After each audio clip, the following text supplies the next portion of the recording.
BYU? Well, I'm soaking wet right now because the guys doused me with water, so I'm a little cold. That's my first stop. But, just fun to get the first one under the belt. Honestly, it felt like this day was never going to get here with how much lead up there was to the season for me.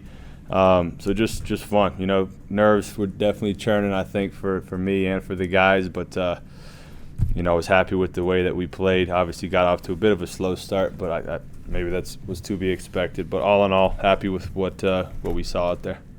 We'll open it for questions. Coach, what kind of changed for you after that slow start through those first 10 minutes to where you really opened it up at halftime? It was a lot of defensive lapses to start the game. You know, our switching was poor. They got way too many easy baskets. You attribute that to whatever, you want, but that's why.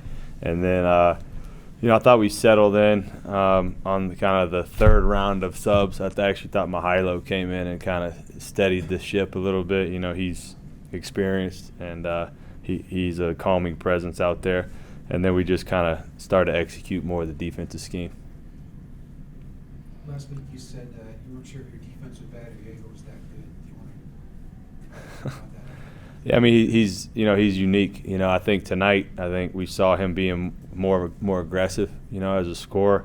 Him and I had a good conversation yesterday after practice about just him making the right play, right? And so the other night in the exhibition game, him making the right play was not shooting and passing, the way they were defending our team. And so tonight he found, he saw some opportunities. They were going under on some of the screens. He made them pay. And then, his feel as a passer is so unique, especially with his size. We've talked about that a lot. But, I think the interesting thing with him is he can do a lot based on how the defense is playing us. So that's something that we'll just have to, see how they're playing us, and he'll adjust accordingly. How close did your guys execute what you had on the scout coming into this matchup? Pretty good. I think there was a first half, especially as I mentioned to start the game, we were poor there. But, for the most part, was happy there. Definitely some stuff we can clean up, with our coverages. I thought got busted a couple of times, but all in all, there was a lot to like. 44 three-point attempts, is that higher than what you're expecting, or do you feel like this team's got the green light to put up those type of numbers? Definitely have the green light. I think what goes with that is the 20 offensive rebounds. This game at its core breaks down to a math equation. We got, I think, 18 more shots than they did, right? And so I think when you do shoot a lot of threes, you give yourself a chance to rebound a lot of those misses. Is it going to be 44 every night? Maybe not, but I do want it to be a high volume thing we've talked about with our guys, and I was happy with, I'd say 90% of those threes I thought were good shots. When you talk about second chance opportunities, have you ever seen a guy get a slam dunk put back off of his free throw like Kava did in the first half? I think we'll see a lot of unique things with him this year. Everybody in this room will see a lot of unique things with him. But yeah, he's just as gifted as an athlete as I've ever coached. What do you think of Richie Sauner's performance tonight, 16 and 8? I love the guy. He does everything you ask. His motor is incredible. I thought he actually got us going a little bit offensively with some of his drives to the basket and just his paint attacks.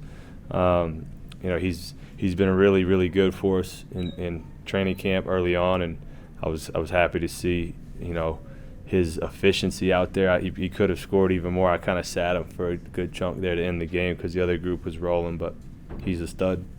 Was there anything about your team tonight that you kind of learned that maybe surprised you or you hadn't really noticed through training camp?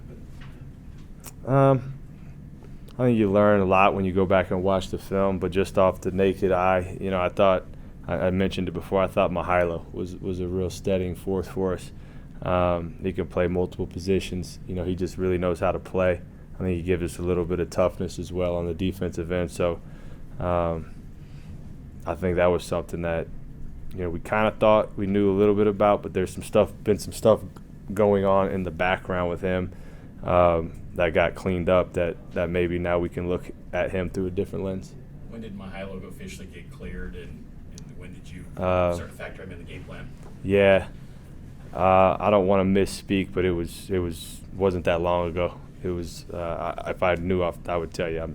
I can't honestly remember, but it was pretty just several days ago. So, that kind of changed, like I said, how we viewed him. But we would not have brought him here if we didn't think he was going to play, and it was just more honestly just going through the process.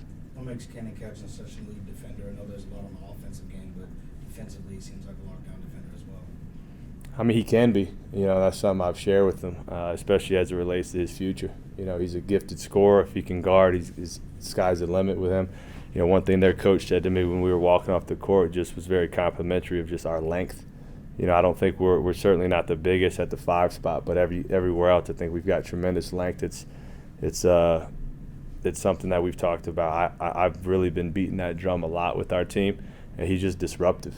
Some of the plays he made with his length were incredible. I loved one of the closeouts he had. We actually showed that clip at halftime. So he's going to be a guy who's going to just get a lot better as the season goes on, and by the time we get to the end, man, I think he's going to be just a major X factor for us.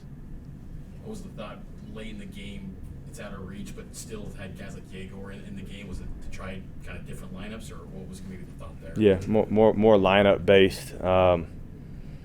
Just wanted to in the game well, and want to see him out there with Elijah as well. Is Dallin getting close to being back? Yeah, he is. I mean, we're taking an approach through the medical team that's once he's back, he's back. You never want to have the in one day out the next, and so that's kind of the approach there. 3 more questions. Does this feel a little bit more like, as you move forward to the Friday game, a little more like the NBA for you, where you have a game, you get a little bit of time to prepare, and then that game comes in? If this was the NBA, we'd be on a flight right now going somewhere. But yeah, man, I'm just excited to play as many games as we can, honestly. Like that, to me, that's the joy. You just get lost in the moment as soon as that ball goes up. So I don't mind the short turnarounds. Our guys, our coaching staff is really locked in with the game plans and so forth, so we'll be ready to go come Friday night. But by the way, against a good team. 2 more questions. What were you most happy with in the win? I think just winning. Just honestly, just getting the first one under our belt. I mean, statistically, there's a lot of things to like. The 20 offensive rebounds. We've talked about offensive rebounding a lot. As you mentioned, the volume of threes. I liked that. That you look at the 21 assists. I mean, I hope there's in doubt there'll be another game where Dawson goes 0-7. So I thought we could have had even more assists. He got a boatload of good looks, but just to see our identity kind of take shape in the first night, I thought was something that the guys should be proud of. Last question. It seems like that second unit did come in and gave you guys a spark. You mentioned Mihailo, but I mean a couple of the guys. Just how deep do you think this team goes? How comfortable, I guess, are you with the guys? And are you more of like a line change type of coach, or do you want to kind of mix and match them to a certain number? Yeah, more mix and match. I think staggering is the way to go. Now, that being said, I think when we're whole, I think we're going to bring 3 guys in off the bench that could be starters, honestly. So the staggering may not be as important, but I am a fan of staggering. Always have been, especially that was something we did a lot in the NBA. But as far as number of guys we want to play, that's an ongoing debate. We talk about it a lot. I think probably early on here in the season, we'll probably look at more guys just to get a feel. But that'll be something that, for me, adjusting from a 48-minute game to a 40-minute game, I'll just learn a lot over the next couple months. Okay. All right. Thanks, guys.